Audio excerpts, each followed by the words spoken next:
Et yo l'équipe, aujourd'hui on va découvrir justement une nouvelle boutique sur la chaîne, du moins une découverte sur la chaîne bien entendu, parce que cette boutique existe depuis 9 ans, imaginez-vous, c'est une équipe de 6 personnes qui possède en plus de ça une boutique physique près de Toulouse.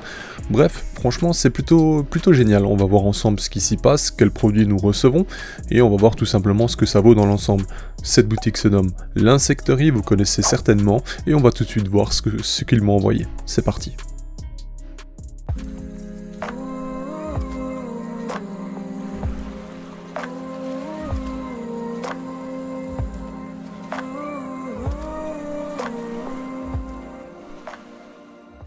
Après tous les déballages, nous voici enfin sur le produit. Alors ça c'est le produit principal bien entendu, c'est le nid, c'est la pièce maîtresse. Je vais vous dire ce que je pense exactement de ce nid, en toute franchise bien entendu, et d'ailleurs je me suis arrangé avec l'Insecterie au préalable pour choisir l'un des produits qu'ils possédaient, et donc vous faire découvrir par la même occasion ce produit, et en même temps moi-même découvrir et l'essayer. Comme d'habitude je vais l'essayer sur plusieurs mois, on va voir ce qui s'y passe. Pour tout vous dire, j'aimerais bien y mettre Meranopus bicolore, parce que ça ne produit pas des colonies immenses, et je trouve qu'en termes d'espace ça irait très bien.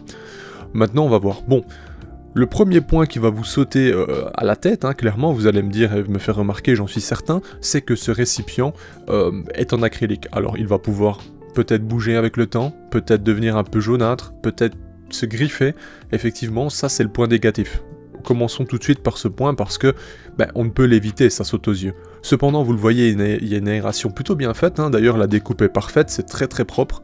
On a ce micro-grillage qui permettra donc l'aération, et qui permettra également de nettoyer soit votre aire de chasse ou d'y déposer de la nourriture ou ce que vous voulez, bref, vous l'aurez compris, ça permettra d'ouvrir sans trop faire bouger la fourmilière. Ça c'est déjà une bonne chose on va dire. Alors ensuite quand on enlève le couvercle, on se rend compte que la création en dessous qui est en quelle matière je ne saurais vous dire, plâtre, gypse, je ne sais pas. Peut-être que dans la description du site c'est écrit, franchement je ne sais plus de tête là tout de suite, mais franchement c'est plutôt stylé. Ça ressemble donc à une souche qui a été coupée on va dire, et on voit que l'intérieur est un peu abrupt, et ça je trouve ça hyper stylé, ça ressemble vraiment à des cavités qui pourraient être en nature. Ça, je trouve ça vraiment pas mal. Alors, on a une décoration qui est quand même travaillée, mine de rien, des détails qui font que ça rend ce nid plutôt charmant. On a également des jeux de couleurs qui font que l'ensemble, franchement, je le trouve esthétiquement très beau. Et quand je vous dis ça, je suis très sincèrement, j'adore ce petit nid en fait. Il y a vraiment, comme je dis, le bémol de l'acrylique, mais pour le reste, je suis vraiment satisfait. Alors ici, on voit à l'arrière, on a donc une réserve d'eau. Il faut savoir que vous n'allez jamais remplir cette réserve parce que c'est un nid qui va absorber énormément d'humidité en très peu de temps. Donc moi, je vous conseillerais d'y aller de manière modérée et de voir bien entendu les besoins et les attentes de votre colonie. Sachant que si vous chauffez par en dessous, c'est certain qu'on va avoir l'humidité qui va remonter à travers et donc se coller justement sur cette petite vitre qui se trouve au-dessus du nid. Ça c'est pratique également, si vous voulez tôt ou tard faire un déménagement ou qu'il y ait un problème d'un développement ou quoi que ce soit à l'intérieur de ces cavités, comme vous le voyez, vous pouvez l'enlever facilement parce que c'est juste aimanté. Alors ça permet de recouvrir correctement cette surface, vous aurez une bonne observation de votre colonie à l'intérieur du nid, et en même temps, en cas de problème, vous pouvez toujours ouvrir celui-ci. J'aime bien les raccords qui sont très simples, au final on a des petits trous qui sont percés à gauche et à droite. Ici en fait ce que vous voyez du nid, c'est qu'il est déjà légèrement humide, c'est tout simplement parce que moi quand je reçois un produit je le frotte à l'eau absolument partout, même dans les cavités etc. J'enlève l'excès de poussière éventuellement ou l'excès de sable ou de tout ce qui a été utilisé pour créer ce lieu.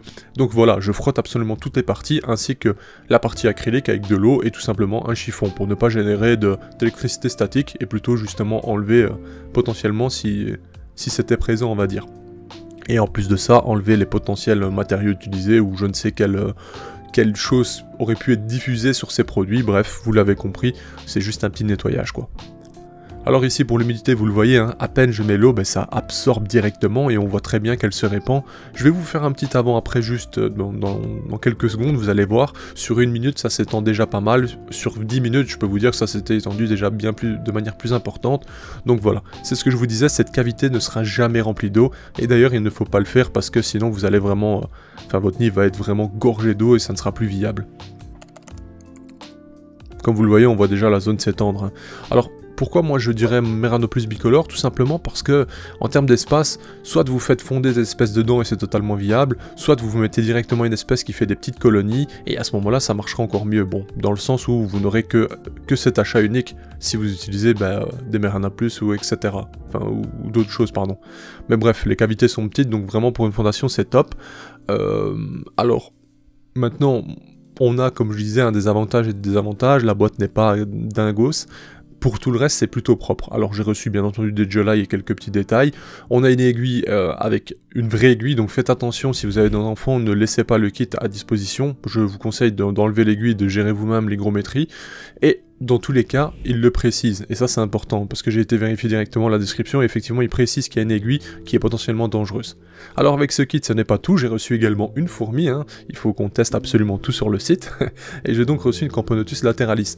Alors franchement ça me fait plaisir, parce que je l'ai choisi, hein, tout simplement, c'est une jolie espèce, je n'ai jamais élevé cette espèce pour l'instant, donc ça va être une découverte, hein, tout simplement.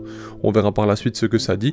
Tout était très bien emballé dans le colis, et je peux vous dire d'ailleurs que par la suite, le site, en fait, à chaque commande, vous mettra une sorte de flyers avec un QR code qui vous emmènera directement sur le guide de l'élevage de l'espèce, ou des phasmes, ou des menthes, enfin peu importe ce que vous achèterez dans la boutique en soi, il y aura un QR code qui vous enverra via votre téléphone sur un site avec différents détails sur différentes espèces que eux possèdent et vendent. Comme ça, vous aurez des guides ou des informations complémentaires, et cette petite application sera disponible sur téléphone. Donc franchement ça c'est un plus et c'est hyper stylé. D'ailleurs ces cartes seront comme un peu une collection si vous voulez. Il y aura des graphismes bien précis avec à chaque fois une carte aléatoire, et on aura une sorte de collection à faire si vous souhaitez. Enfin bref, je trouve que cette idée est vraiment très sympa. Mis à part ça, dans l'ensemble, ma commande, je suis plutôt satisfait. Je vais voir comment ça évolue, bien entendu. Comme je vous l'ai dit, cette boutique possède également un lieu physique, et c'est une équipe de 6 personnes, mine de rien, hein. Donc faut faire vivre cette entreprise. Bien entendu, moi ici, je suis là que pour vous présenter celle-ci. Je vais la découvrir en même temps que vous, l'essayer, et je vous ferai un retour dans 2 mois environ sur l'évolution de la colonie. Bien sûr, quand je vais transférer une fondation à l'intérieur, je vous le montrerai également. Enfin bref, c'était du coup l'insecterie et moi-même pour une présentation de la boutique. En attendant, merci pour leur confiance, merci à vous l'équipe de me suivre, j'espère que ça vous plaira, dites-moi en commentaire ce que vous en pensez, on se dit à bientôt pour de nouvelles vidéos, bye l'équipe. Hey, si toi aussi tu as apprécié la vidéo, n'oublie pas de t'abonner, de laisser un like, voire un commentaire, ou même de nous suivre sur les réseaux. Merci et à bientôt l'équipe.